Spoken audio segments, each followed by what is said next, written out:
Hello. Um, yeah, this is going to be interesting. This was something I had been planning to do for a long time, and just like the last video I did involving Superman, I just had to find the time to do it. Well, I've got the time to do this. Originally, I saw this from my bro, Chris, the Mount Vernon kid. Bro fist to you, man. How you doing? Saw one of his last posts, 38 still kicking ass. I love it. Um, so I want to give, like I said, I always want to give props to my bro, to the Mount Vernon kid, because he was the inspiration for this particular video. And I saw this on, I believe I saw this on Instagram. It's called the 30-Day Superhero Challenge. I've decided, and yeah, it was Instagram. And I went on there and I commented, I said, you know what, I'm going to do it 30 question style. So that's how I'm going to present this to y'all, as 30 questions rather than one question a day for 30 days. Because I ain't got the time to waste 30 days with my busy schedule. But what I did was I took the questions and I wrote them down on a notebook with paper. I wrote them down on paper. Yes, people still do that. And that's how I'm going to present it to y'all. Now, I'm going to throw out the challenge to anybody who happens to be watching this. You can either do it his way, one a day for 30 days, or you can do it my way, the 30 question challenge. And for those of you who want to know these questions, I will try to remember to put the questions in the description below. So in case you want to write them down like I did, or just copy and paste them on some sort of technological device and do it that way, I'll try and remember to put the questions in the description so you can keep up, or do your own, because I think this could be fun. Now, I have them on two different pages. Right here, the 30 Questions Superhero Challenge. Some of these questions are actually really, really good, and I have a feeling some of these will be way too easy, and some of these might be way too difficult. So, and yeah, in case you haven't figured it out by now, I don't rehearse this shit, so I apologize if this comes off looking a little rough. Alright, first question. Very first superhero you ever saw? Probably have to go with Batman, because of Adam West. When I was growing up as a kid, Nick at Night used to rerun the Adam West Batman show, and that was my first exposure to superheroism, was Batman. Even before I started reading comic books. So you can imagine that having a huge impact on my life. Number 2, favorite superhero show. Favorite superhero show. God damn, there are so many out there. If I had to pick one superhero show, just one, probably have to say Batman the Animated Series.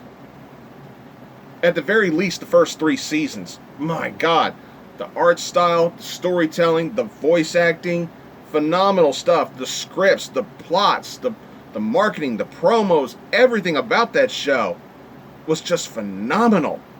And I don't think we'll ever get a show that good again. So, number 3, favorite superhero movie. Oh, favorite superhero movie.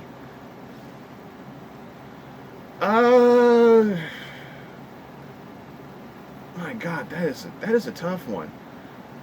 I hate the fact that the first 3 questions involve Batman, but I gotta go with Tim Burton's 1989 Batman with Michael Keaton and Jack Nicholson.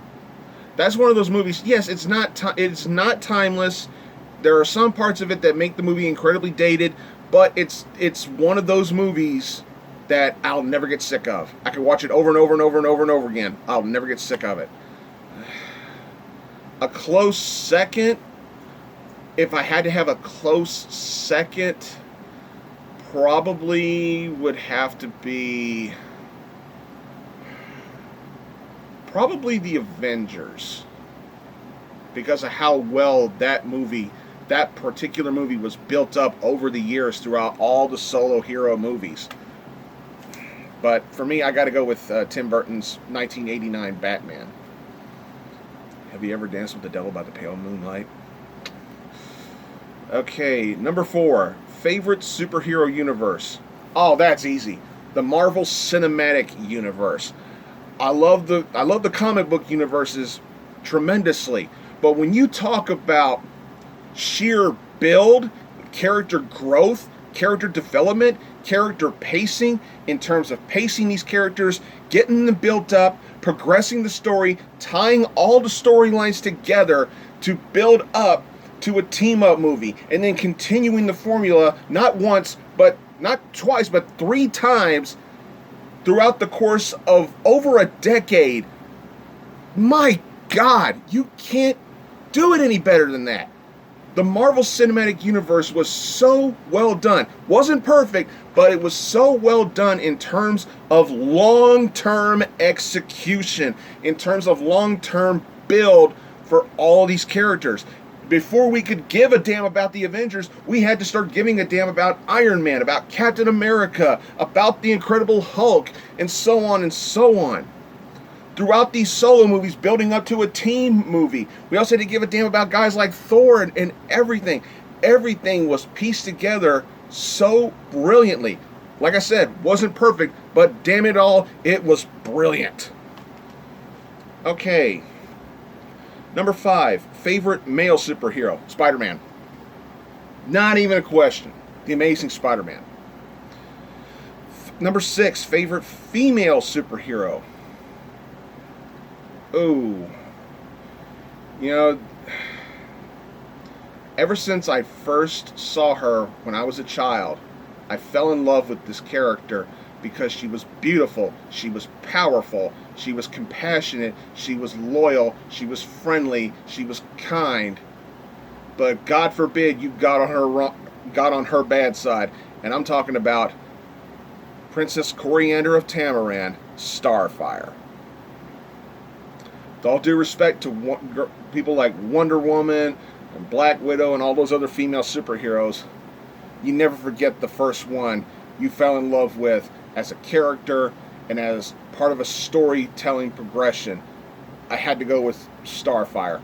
And thank you to Marv Wolfman and George Perez for giving me that character.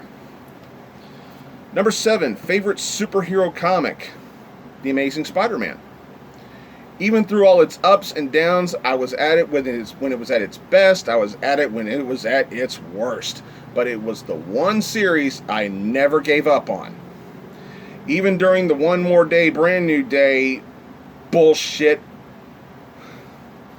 Even through the one moment in time blatant fuck you to the fans from Marvel and from Joe Quesada. Yes, Joe.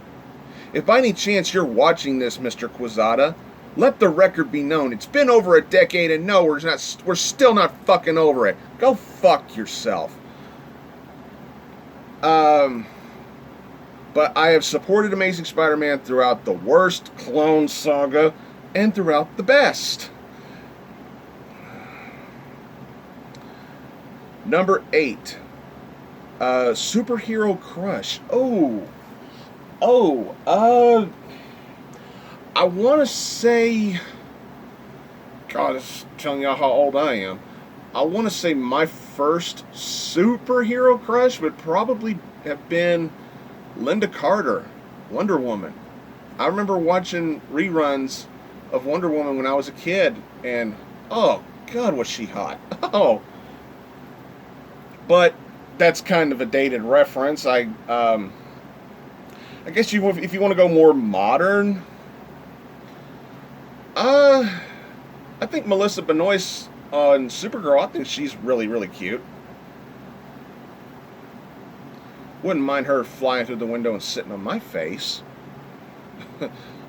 But that's the perv in me talking. Now, the gentleman in me talking is saying that Melissa is very beautiful. Yeah, I guess I could say I'm crushing on her a little bit, but sorry, Melissa, you can't hold a candle to Linda Carter when she was Wonder Woman. God damn! Let's see, number 9, best supervillain, the Joker. Because how can he not be? The Joker, the quintessential evil motherfucker. The Joker. Beat a child to death with a crowbar.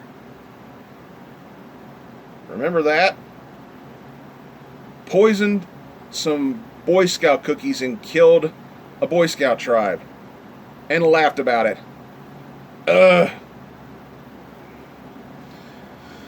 Hey. Number 10, favorite superhero couple. Spider-Man and Mary Jane. Probably Lois and Clark is probably the most iconic, but my favorite has always been Pete and MJ. I just can't help it. Number 11, saddest superhero scene. Oh my God. Saddest superhero scene.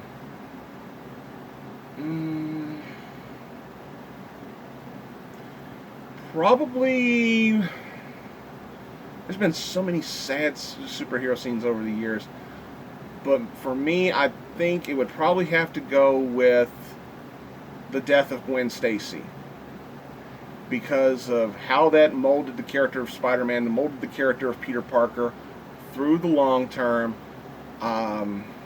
Even though Marvel constantly fucked that up and botched it up with so many clone stories and all that shit.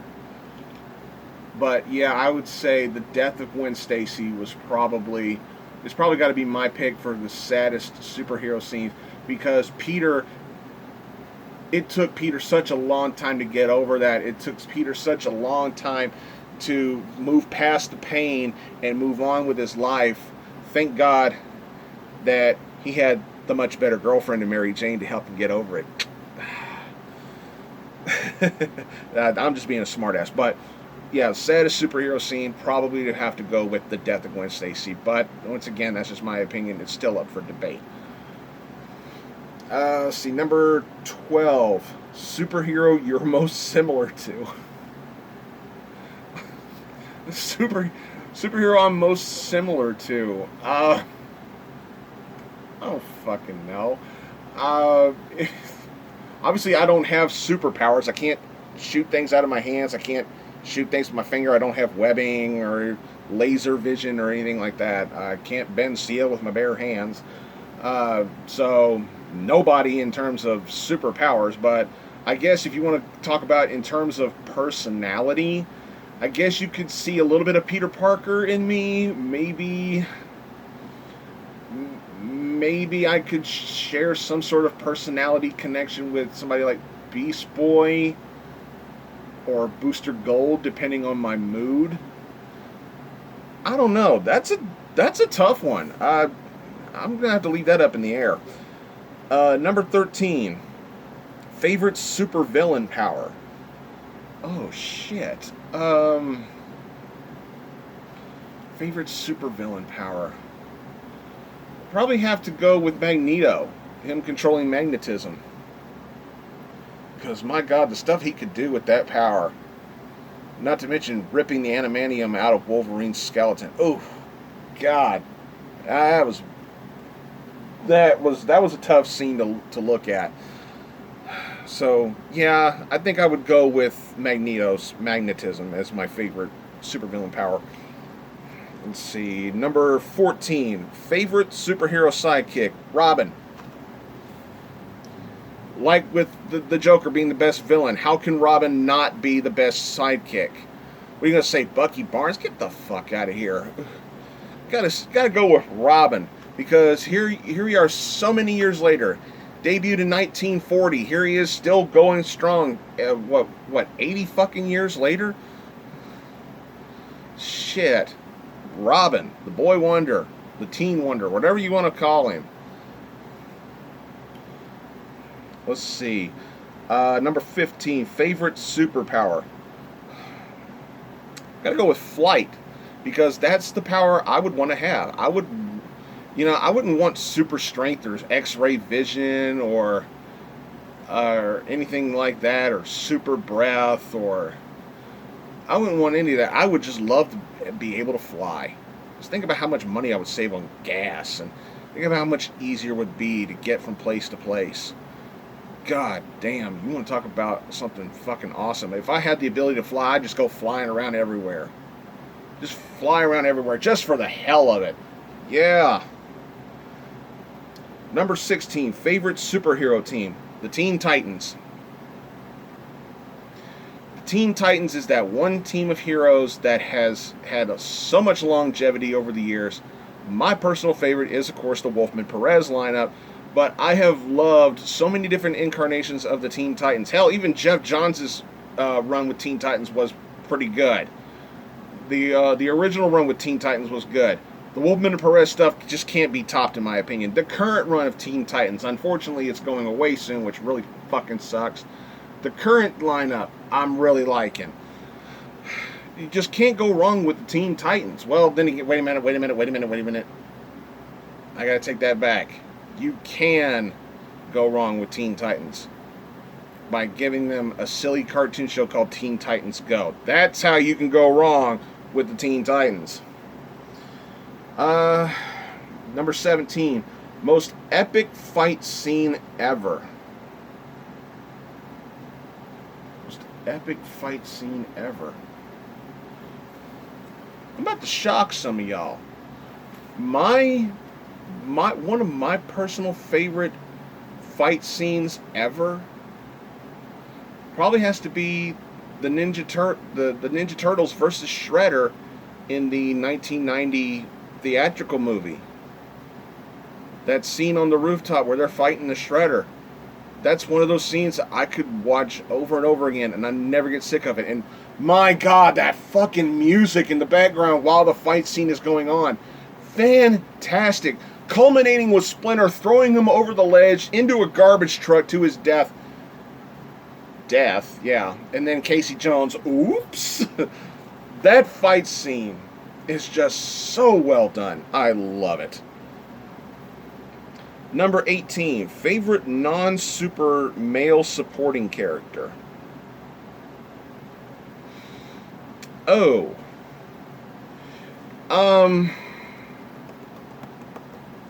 There's a lot of names you can throw out there. Maybe your Ben Parkers, your J. Jonah Jamesons, maybe your Foggy Nelsons. But for my money, the best one has probably got to be Jimmy Olsen. Jimmy Olsen was really well done. Iconic character. Favorite, number 19, favorite non-super female supporting character, Lois Lane.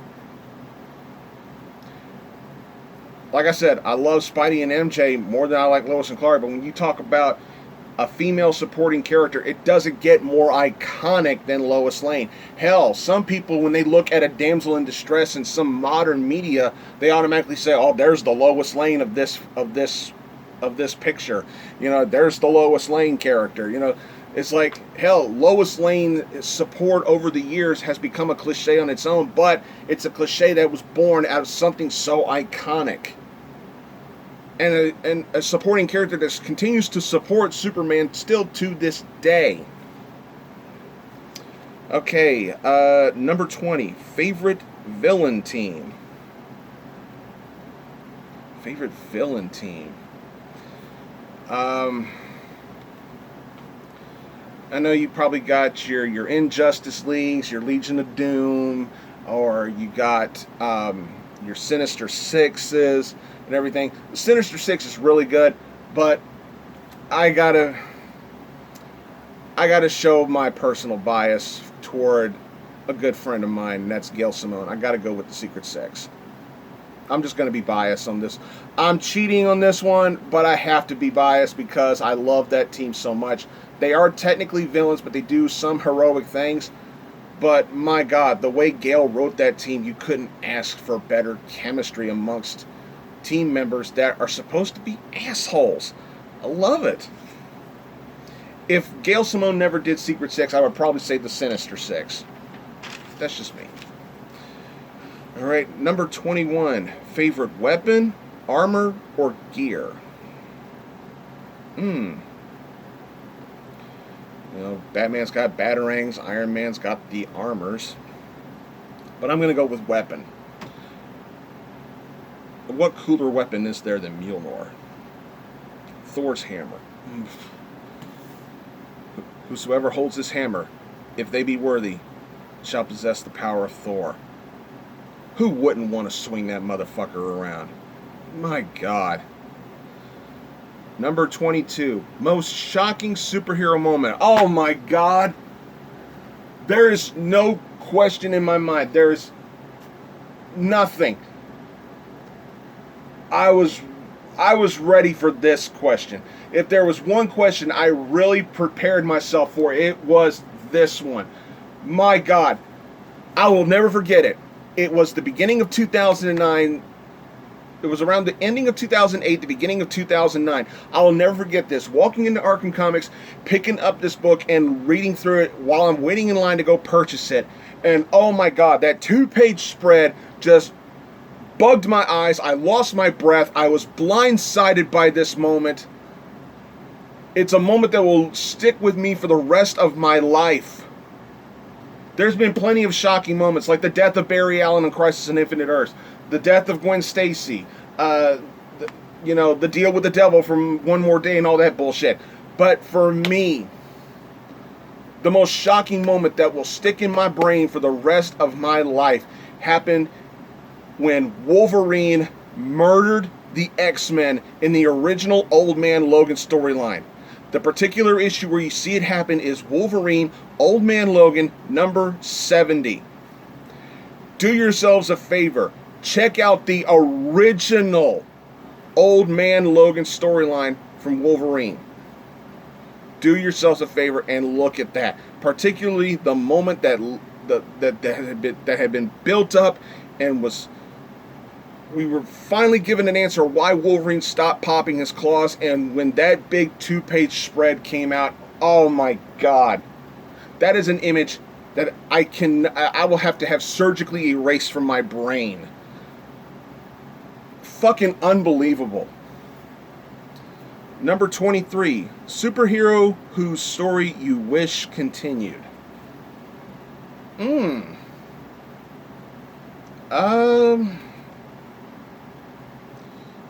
Now, the question is worded superhero, singular, one. Probably have to go with Stephanie Brown's Batgirl. Don't get me wrong, I prefer Barbara over Stephanie. But Stephanie Brown was a great Batgirl, and I would have liked to have seen how much further that character could have gone had the New 52 not happened. That's just me. Number 24, superhero who should have stayed dead.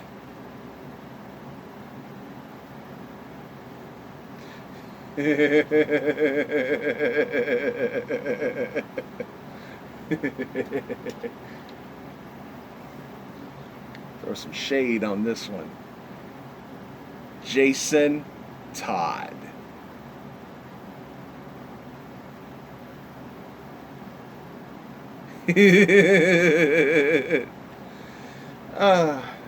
Because it was a death we asked for, we got it, and then the motherfucker was resurrected, a resurrection we didn't want.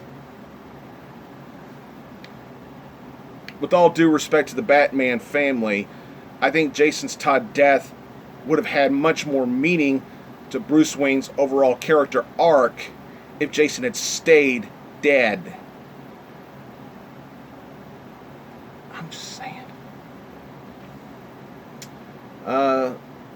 Number 25, least favorite superhero. The Sentry. Fuck that asshole.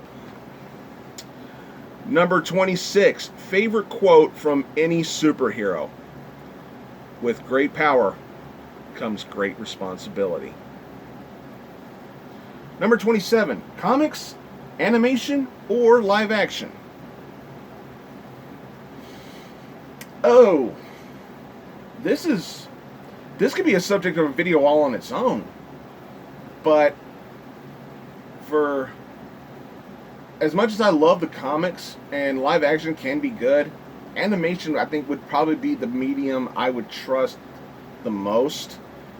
in terms of character presentation to a much wider audience.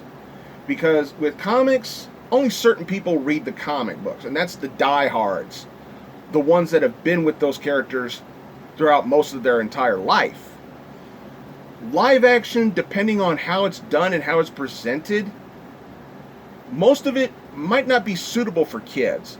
So with animation, 90% of the time, animation can appeal to not only kids and not only adults, but also the diehard fans and the casual fans who come along and look at superhero fiction every once in a while, but not religiously. Animation, if done correctly and if presented correctly, can be approachable and can appease literally everyone on the scope, whether it be kids, adults, diehards, or casual fans. It can appeal to almost everybody. And that's what you truly want to shoot for, is you truly want to shoot for pleasing everyone. I like to use a quote that I remember hearing saying, you know, lots of people drink wine, but everybody drinks water. Number 28, superhero show or movie you want to see but haven't. A superhero TV show that I haven't seen but I want to see. Probably need to sit down and binge watch Legends of Tomorrow. I've been told good things about that show. In terms of movies, I don't know why I haven't got around to watching these yet, but I would really like to sit down and watch the Ant-Man movies. I haven't watched them yet. Number 29, most badass scene from any superhero. I have two that I'm leaning towards. I could lean toward Supergirl beating the absolute shit out of the Anti-Monitor before her death on Crisis on Infinite Earths. Because, man, what a badass way to go out. But, as good and as badass as that moment was, my pick would probably have to be Peter Parker. Not Spider-Man. Peter Parker. Beating the ever-loving piss out of the Kingpin in the Back in Black storyline. He didn't just beat Wilson Fisk. He didn't just defeat the Kingpin. He humiliated that fucker in prison in front of other criminals. It was easily the most awesome one-sided fight I have ever seen from a Spider-Man comic. Kingpin did not even get one shot in. If this was a fighting game, you would say Peter Parker wins. Flawless victory. I mean, he made the Kingpin his bitch. And then to make it even worse, he didn't kill him. He did something I think was far worse to him. He humiliated him. My God. That was easily the best part of the Spider-Man Back in Black storyline. And ironically, that happened right before the One More Day bullshit happened. Oh my God. That scene was so badass. Absolutely. And last question, number 30. Most underappreciated superhero. Oh, Jesus. I really got to think on this one. Most underappreciated superhero. If you want to talk about maybe in terms of character presentation from the publishers, maybe how the character's been presented over the years. You know, a lot of these heroes are still iconic, but if I had to pick one that I think looks so unappreciated,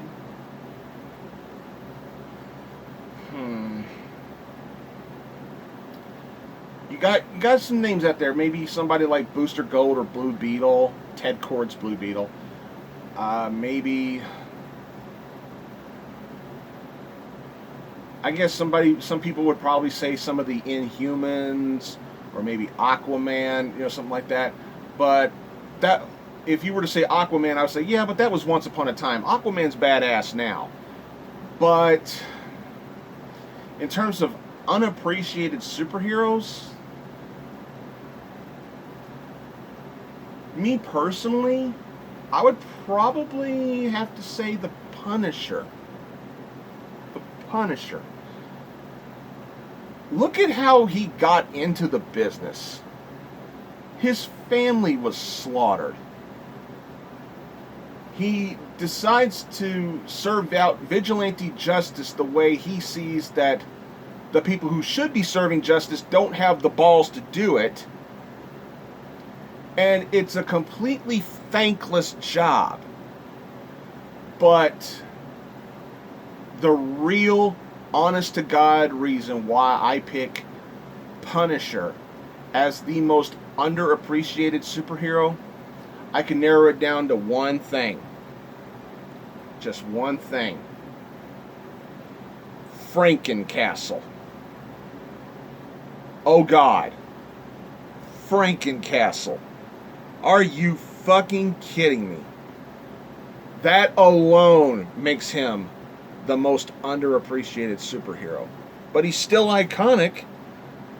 But in terms of presentation and development and how the character, the overall character arc throughout the years, ever since his origin to where he is now, I mean, yeah, Netflix made him look badass, but still, even that show, there were times where you felt, God damn, he felt so unappreciated in that show, even though he was presented in a badass style.